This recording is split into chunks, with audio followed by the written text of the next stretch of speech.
In this lesson, we'll solve some problems that involve calculating the moment of a couple, and we'll do this using the vector method. Let's review the idea first. Here's a couple, two equal and opposite forces. And here's a position vector that is going from the line of action of one of the forces to any point in the line of action of the other force. This can be used, and of course this one or this one. Any one of these will work. And then we set up a determinant to figure out the moment. It's important that the position vector go from one of the forces, as I say, to the other one, and this is the one we have to use in our determinant, the one to which the position vector is directed. In the first row of the determinant, of course, is ijk. The second row is the components of the position vector, and the third row, the components of the force. Again, the force to which r is directed. Now let's use this idea and solve some problems. We'll begin with this one. We want to determine the couple moment. In order to do it, we need a position vector, don't we? Going from one force to the other. Do you see the simplest one you could choose? Yeah, it would go either from A to C, or you can go from C to A. But we'll go to point C here.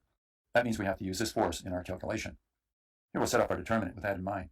What goes in the first row of our determinant? That's right, we put I, j, and finally k. Now we need the components of our position vector, and what would they be? -3, 4, 0. And now goes our force. 0, 0, and of course 2, because our force is 2k. Let's evaluate this and see what we get. First we'll do the I component, so that means crossing this column and this row. We multiply 4 times 2 minus 0 times 0. So we have this being 8 minus 0. And all of it's multiplied by I. Now the j component, of course, is a negative. Don't forget that. So we put in a minus sign. Now we have to evaluate its minor. And to do that, we cross this column and this row. We have -3 times 2 minus 0 times 0. Or -6 minus 0 here. And all of this is multiplied by j. And one more to go, the k component. And to find it, of course, we cross this column and we cross this row. And we get -3 times 0 minus 4 times 0. Essentially, then that becomes 0 minus 0, doesn't it? And then let me write in the k so we can complete this. And then we have to evaluate. Of course, the result you get from doing all this is simply this down here, indicating that the couple moment itself is going to be directed this way, because it has a plus I component and it has a plus j component. I hope you see that's the case, though, because this force and this one tend to rotate in this direction. And if you curl your fingers like this of your right hand, your thumb will be directed this way, in the direction of our couple moment. All right, now let's do this one. We want to find the moment of this couple. So we need to set up a position vector here. Which one would you choose in this case? I would go from B to A.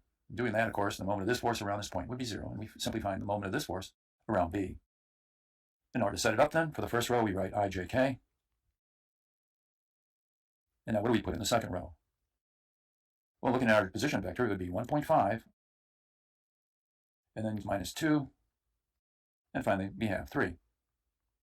And now our force vector, and that's been given in the problem here, -3, 2, and 4. I'll let you evaluate it this time, and when you do, you'll get your result right down here. Well, you know, we can also do it by using a vector going from A to B, but then if we did that, the r vector would have all different signs up here, and the force vector would also have all different signs down here, because after all, this is -f, and it would change the signs of all these terms in here. Another way to do the problem, of course, is to take the moment of both forces around point O by using these position vectors, and then evaluating the two determinants to do it. That's a bit more work. Right, now here's our final problem. We want to find the moment of this couple, and so again we have to choose a position vector. Do you know a good one to use in this case? Well, this one would be appropriate. You can go from A to B. But now remember, when we go this way with the r vector, we have to use this force in our determinant, the force to which the r vector is directed to. Now we'll put the data into our determinant. There we have I, j, and of course k. Now what goes in the second row? Well, I hope you said 3, 0, and -1.5. And finally, in the third row, we put what? -3, 6, and 2. And when you evaluate the determinant, you get this result. Again, I would suggest you stop the video and do the evaluation just for the practice. And so having finished the problem, we'll end our lesson.